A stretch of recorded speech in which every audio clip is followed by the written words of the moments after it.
Greetings. Welcome to a new day.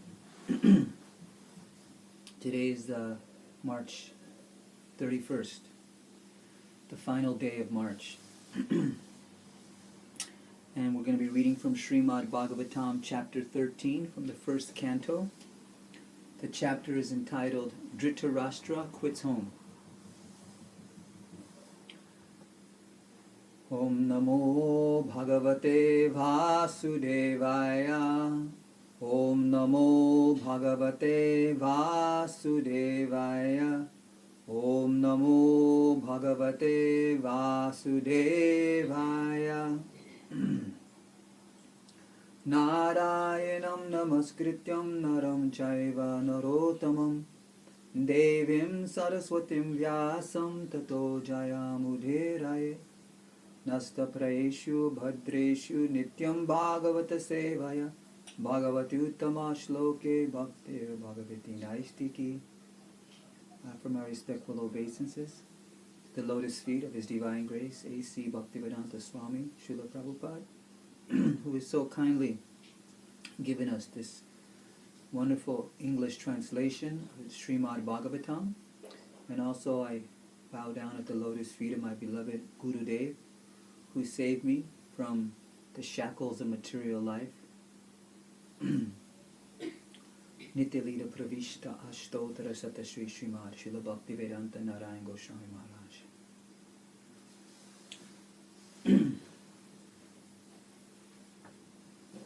Okay.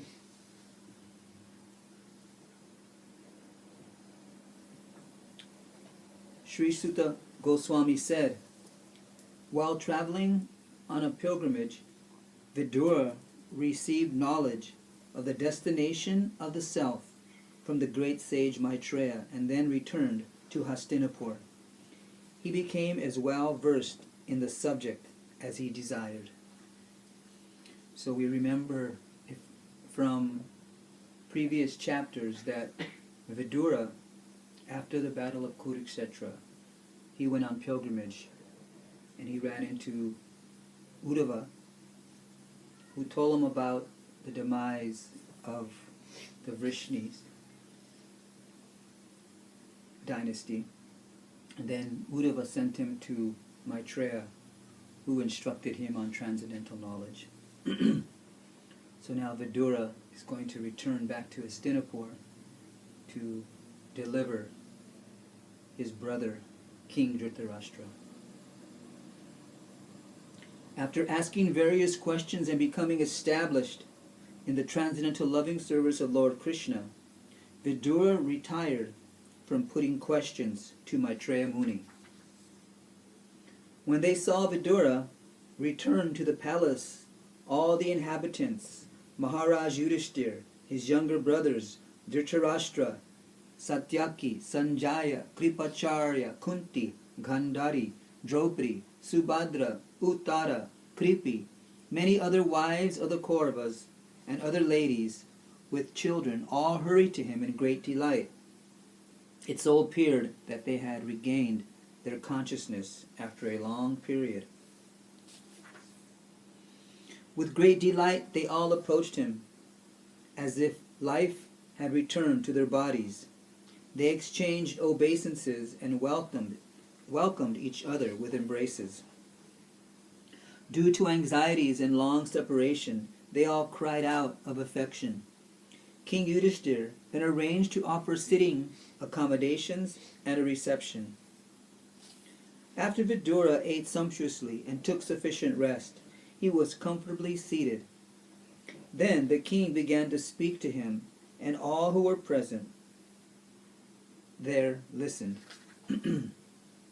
Maharaj Yudhishthir said, "My uncle, do you remember how you always protected us, along with our mother, from all sorts of calamities? Your partiality, like the wings of a bird, saved us from poisoning and arson. While traveling on the surface of the earth, how did you maintain your livelihood? At which holy places and pilgrimages sites did you render service? My Lord, devotees like your good self are verily holy places personified. Because you carry the personality of Godhead within your heart, you turn all places into a place of pilgrimage. My uncle, you must have visited Dwarka.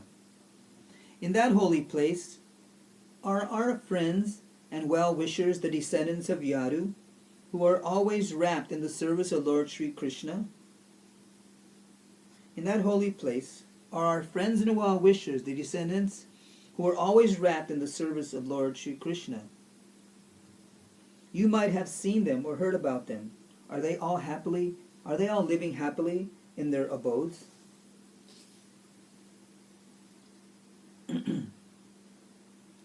Thus being questioned by Maharaj Yudhishthir, Mahatma Vidura gradually described everything he had personally experienced, except news of the annihilation of the Yadu dynasty.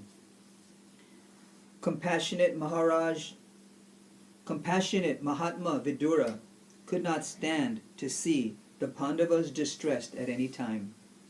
Therefore he did not disclose this unpalatable and unbearable incident, because calamities come of their own accord.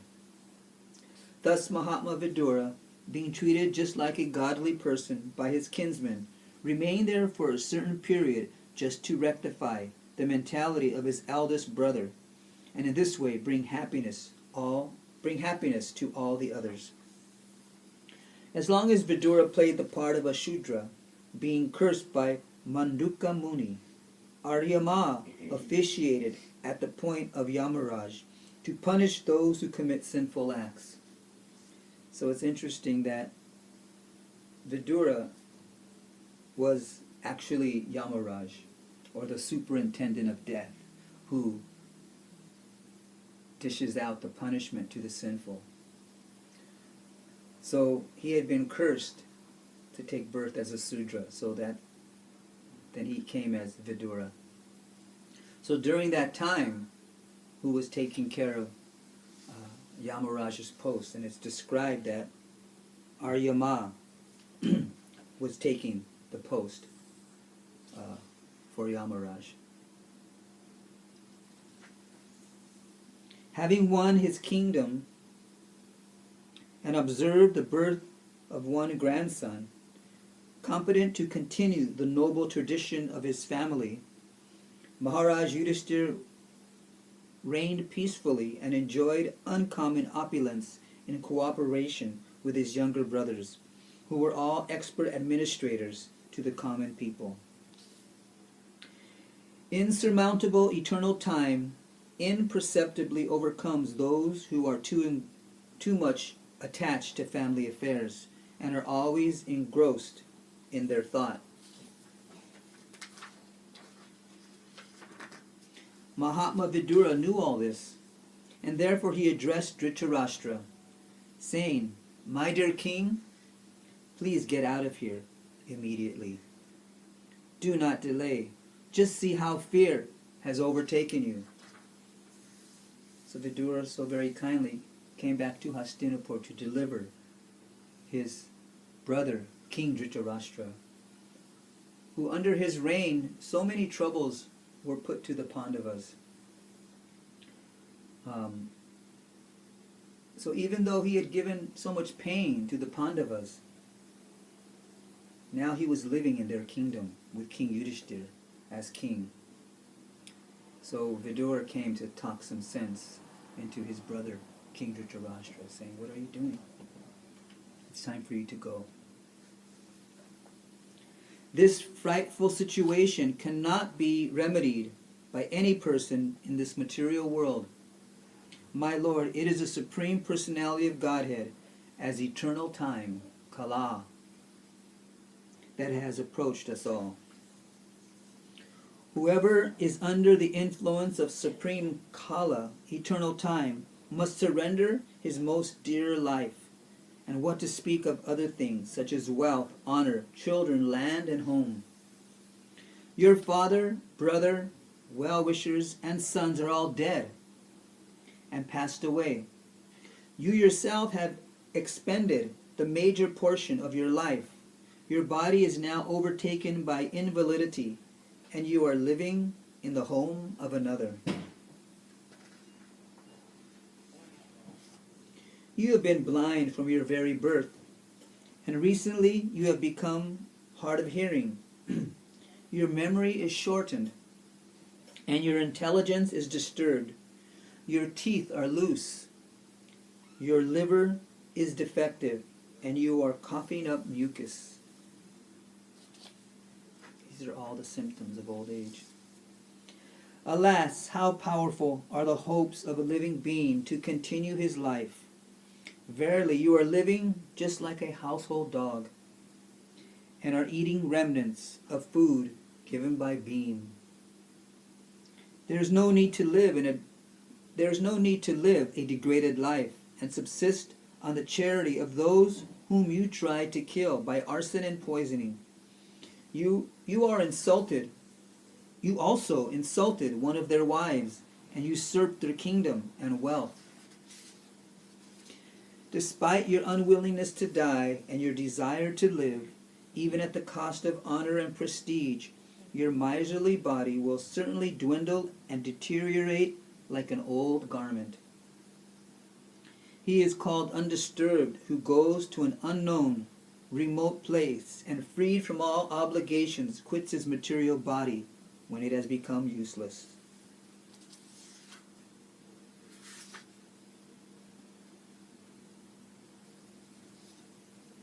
The word dhira, undisturbed or sober. So he's requesting King Dhritarastra to become sober, become dhira, and truly understand where you are in life. He is certainly a first-class man who awakens and understands either by himself or from others the falsity and misery of this material world, and thus leaves home and depends fully on the personality of Godhead residing within his heart. Please therefore leave for the north immediately, without letting your relatives know, for soon that time will approach which will diminish the good qualities of men. So it is coming to the very end of Dwapar Yuga, and now Kali Yuga is starting to come upon everyone. So Vidura, who's a Mahatma, he can see past, present, and future. He's understanding that the age of Kali is coming, and it is diminishing all the good qualities and the lifespan of people in general. So now it's time. You should go before this Kali comes. Thus Maharaj Dhritarashtra, the scion of the family of Ajamedha, firmly convinced by introspective knowledge, pragya, broke at once a strong network of familial affection by his resolute determination. Thus he immediately left home and set out on the path of liberation, as directed by his younger brother Vidura.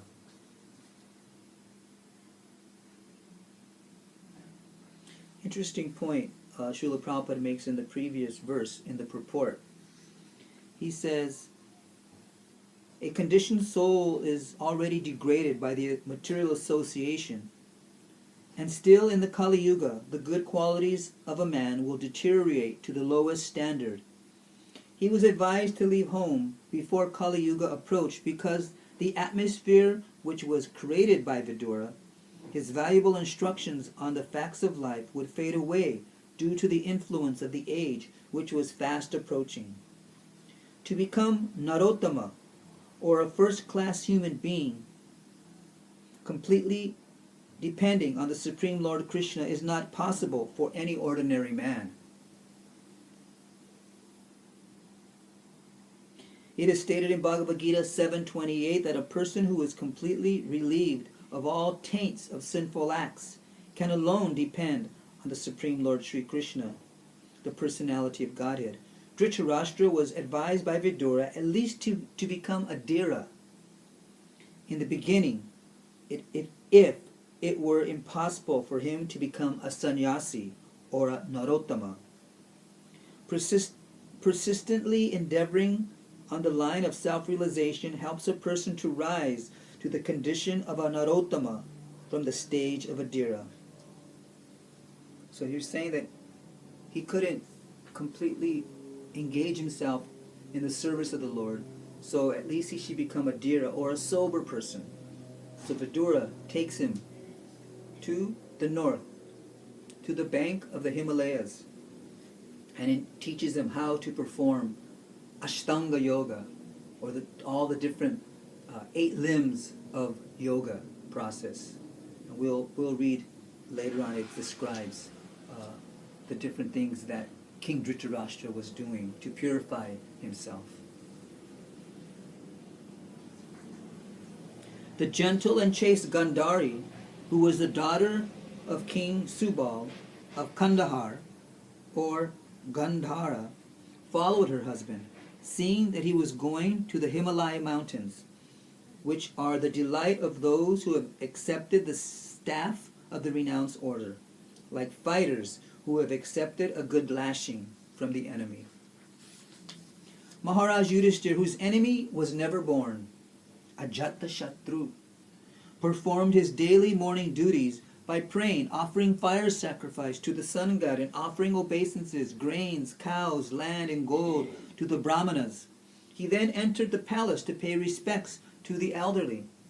However, he could not find his uncles or aunt, the daughter of King Subal.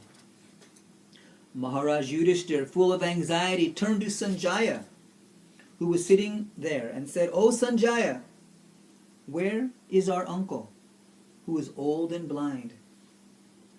We know from reading the Bhagavad Gita that Sanjaya was the minister of Dhritarashtra, and he was the one actually narrating everything that took place on the battlefield to the king. Sanjaya was a disciple of Srila Vyasadeva. So by the mercy of his Gurudev, by the mercy of Vyasadeva, he was able to see, even though what was taking place on the battle was some distance away, and he was not personally there, but through his internal vision, by the mercy of Vyas, he was able to witness everything that took place on the battlefield. And in this way, he was able to speak what was going on to King Dhritarashtra. So now his minister, who had been with him all the time, serving him, taking care of him, was also, they didn't know where King Dhritarashtra had gone. "Where is my well-wisher, Uncle Vidura, and Mother Gandhari, who is very afflicted due to all her sons' demise? My uncle Dhritarashtra was also very mortified due to the death of all his sons and grandsons. Undoubtedly, I am very ungrateful. Did he therefore take my offense very seriously, and along with his wife drown himself in the Ganges? When my father Pandu fell down, and we were all small children, these 2 uncles gave us protection from all kinds of calamities. They were always our good well-wishers. Alas, where had they gone?" Sutta Goswami said, because of compassion and mental agitation, Sanjaya, not having seen his own master Dhritarashtra, was aggrieved and could not properly reply to Maharaj Yudhishthira. Sanjaya said, "My dear descendant of the Kuru dynasty, I have no information of the determination of your 2 uncles and Gandhari. O king, I have been cheated by those great souls." While Sanjaya was thus speaking, Sri Narada, the powerful devotee of the Lord, appeared on the scene, carrying his tumburu. Maharaj Yudhishthira and his brothers received him properly by getting up from their seats and offering obeisances.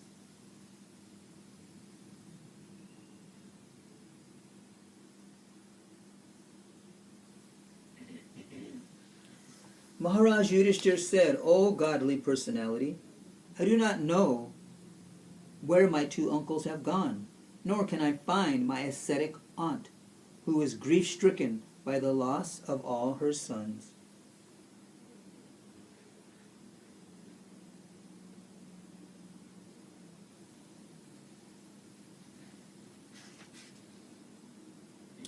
"You are like a captain of a ship in a great ocean, and you can direct us to our destination.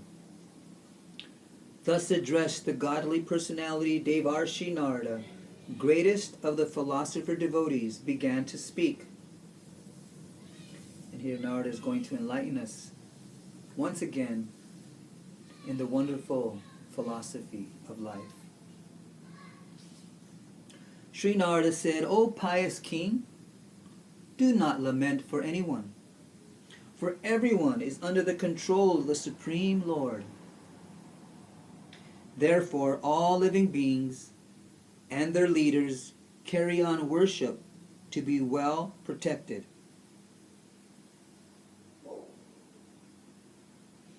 It is He only who brings them together and disperses them.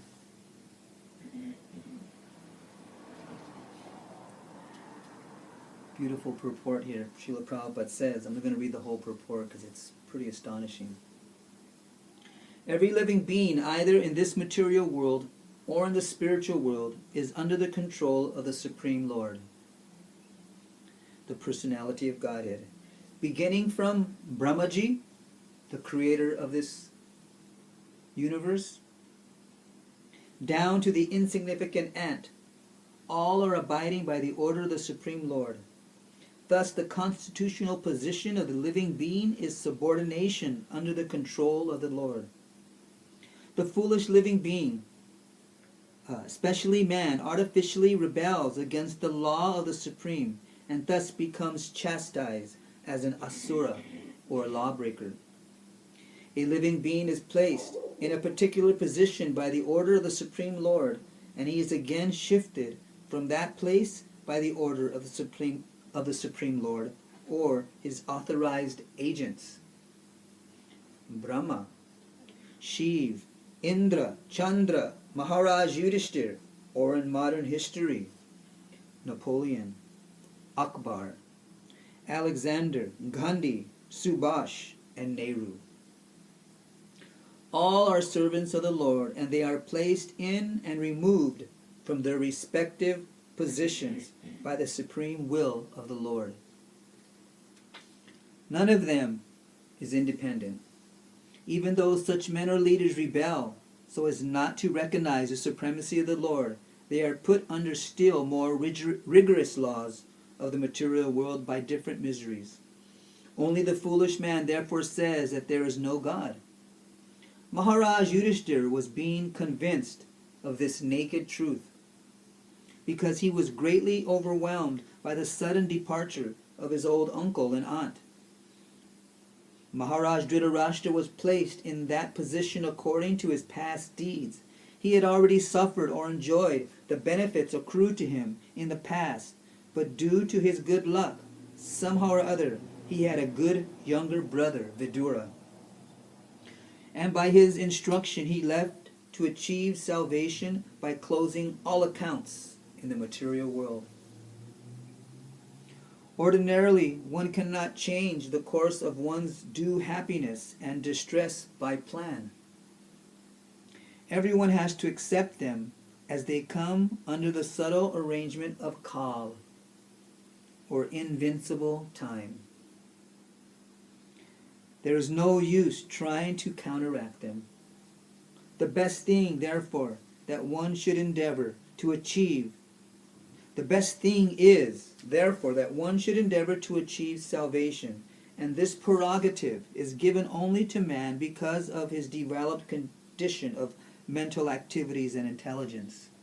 Here it's stating man, but it's people. It means people in general. One who misuses this opportunity of advanced intelligence is verily condemned and put into different types of miseries, either in this present life or in the future. That is the way the Supreme controls everyone. As a cow, text 42. As a cow bound through the nose by a long rope is conditioned, so also human beings are bound by different Vedic injunctions and are conditioned to obey the orders of the Supreme. As a player sets up and disperses his playthings according to his own sweet will, so the supreme will of the Lord brings men together and separates them. O King, in all circumstances, whether you consider the soul to be an eternal principle, or the material body to be perishable, or everything to exist in the impersonal absolute truth, or everything to be inexplicable, everything to be an inexplicable combination of matter and spirit, feelings of separation are due only to illusory affection and nothing more.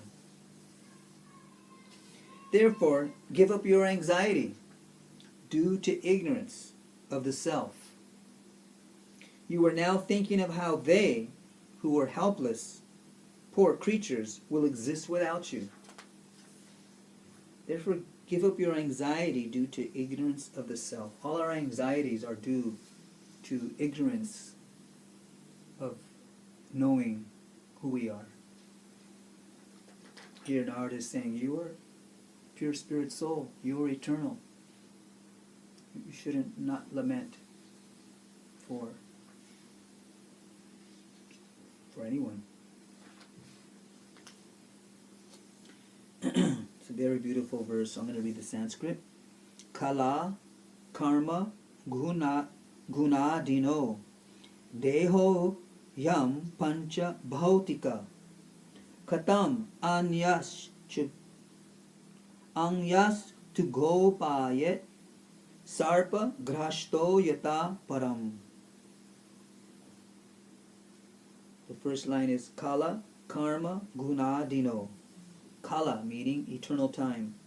Karma meaning our actions. Guna, modes of nature. Adina, under the control of Deha, material body and mind. Very beautiful verse. This gross material body, made of 5 elements, is already under the control of eternal time. Kala. Action, karma, and the modes of material nature, guna. How, then, can it, being already in the jaws of the serpent, the serpent, kala, it's described as, time is considered like a serpent. How then can it, being already in the jaws of the serpent, protect others? I think the Kala Sarpa stated the only thing possible to be done is to get rid of eternal time, Kala, which is compared to Kala Sarpa, or the cobra snake, whose bite is always lethal. No one can be saved from the bite of a cobra. The best remedy for getting out of the clutches of the cobra like Kala, or its integrity, the modes of nature, is Bhakti Yoga. Prabhupada says twice in this purport that we should refer to Bhagavad Gita 14:26, which is, I don't have my phone here, but you can refer to Bhagavad Gita 14th chapter verse 26. I'm trying to think, what is that verse? Mamchayo bhavicharena bhakti yogena, that verse, where it's stated that the only way out, to get out of the clutches, the material nature, is only through Bhakti Yoga. Those who are devoid of hands are prey for those who have hands. Those devoid of legs are prey for the four-legged. The weak are the substance of the strong, and the general rule holds that one living being is food for another. Jivo jivasya jivanam.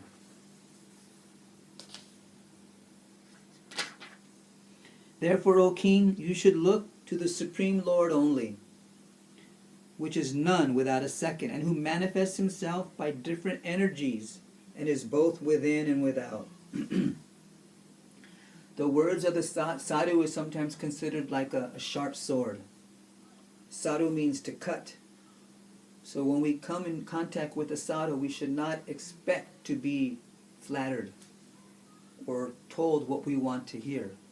That's not what the sadhu does. Sadhu comes and he has a sword and he cuts our material attachments because he has our true welfare in mind.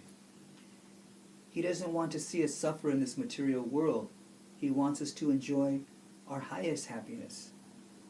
But we are attached to so many things. So the sadhu comes with a sharp sword and cuts our attachments. And it's not always, there could be some pain because we are attached. And when we hear the words, the naked truth, as Prabhupada said, then sometimes we become angry, upset.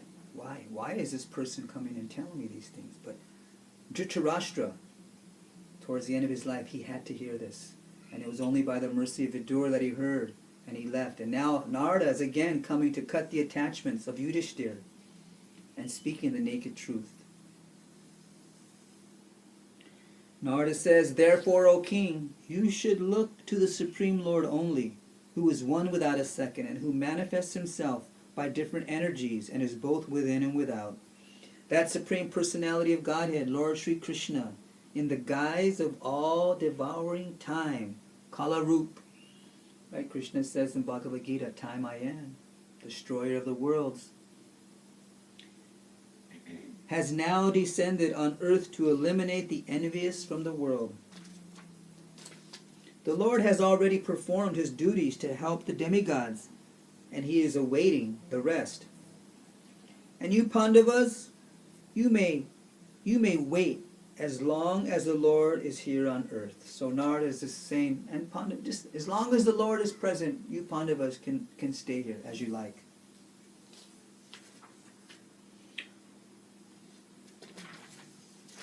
Narada continues, "O king, your uncle Dhritarastra, his brother Vidura, and his wife Gandhari have gone to the southern side of the Himalaya mountains, where there are shelters of the great sages.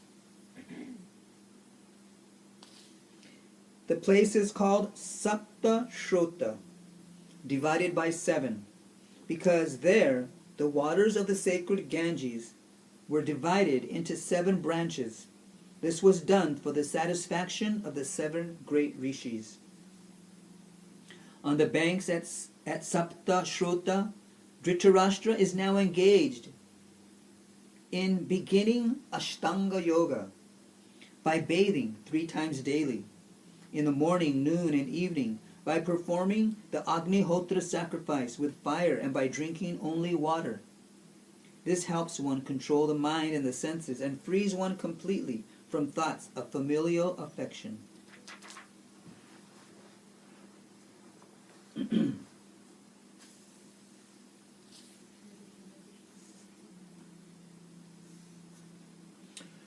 One who has controlled the sitting posture, the yoga asanas, and the breathing process can turn the senses toward the absolute personality of Godhead, and thus become immune to the contaminations of the modes of material nature, namely mundane goodness, passion, and ignorance. Dhritarashtra will have to amalgamate his pure identity with intelligence, and then merge into the Supreme Being with knowledge of his qualitative oneness as a living entity with the Supreme Brahman. Being freed from the blocked sky, he will have to rise to the spiritual sky.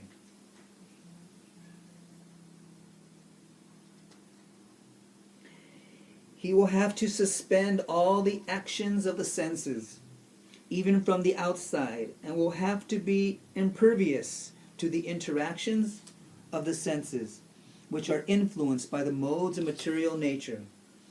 After renouncing all material duties, he must become immovably established beyond all sources of hindrance on the path. O king, he will quit his body, most probably on the 5th day from today, and his body will turn to ashes. Through the yogic process, it's stated in the purport that through the yogic process, that Dhritarashtra will ignite his body on fire. There'll be no need for for Yudhishthira. Narada is trying to assure Yudhishthira, no need to go and see him. In 5 days, his body will be completely burned, and even the hermitage in which he's living in will be completely burned to ashes. So there's no need for you to go and think you have to go and perform any funeral rituals. It's all going to be taken care of. While outside observing her husband, who will burn in the fire of mystic power, along with his thatched cottage, his chaste wife will enter the fire with rapt attention.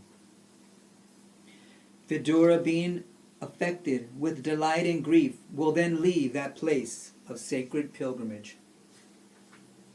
Having spoken thus, the great sage Narada, along with his Veena, ascended into outer space. Yudhishthira kept his instructions in his heart, and so was able to get rid of all lamentations. Jai. Sri Narada Muni ki jai. Sri King Yudhishthira ki jai. Sri Vidura, Mahatma Vidura ki jai.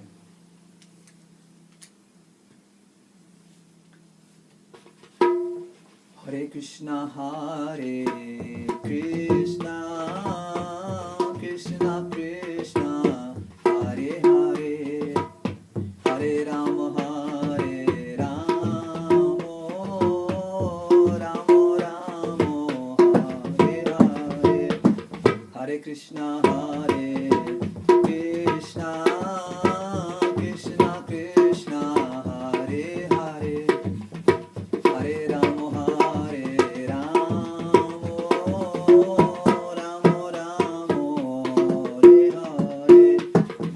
Krishna, Hare Krishna, Krishna Krishna, Hare Hare, Hare Rama, Hare Rama, Rama Rama, Hare Hare, Hare Krishna, Hare Krishna, Krishna Krishna, Hare Hare, Hare Rama, Hare Rama, Rama Rama, Hare Hare, Hare Krishna, Hare Krishna, Krishna Krishna, Hare Hare, Hare Rama, Hare Rama, Rama Rama, Hare Hare, Hare Krishna, Hare Krishna, Krishna Krishna, Hare Hare, Hare Rama, Hare Rama, Rama Rama, Hare Hare, Hare Krishna, Hare Krishna, Krishna Krishna, Hare Hare, Hare Rama, Hare Rama, Rama Rama, Hare Hare, Hare Krishna, Hare Krishna, Krishna Krishna, Hare Hare, Hare Rama, Hare Rama, Rama Rama,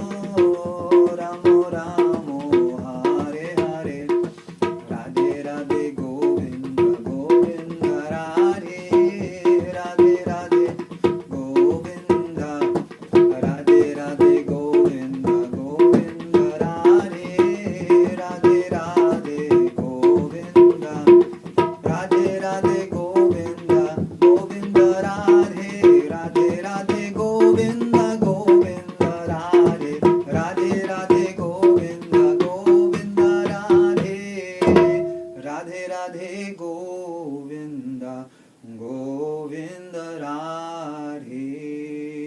Jaya Jaya Sri Radhe.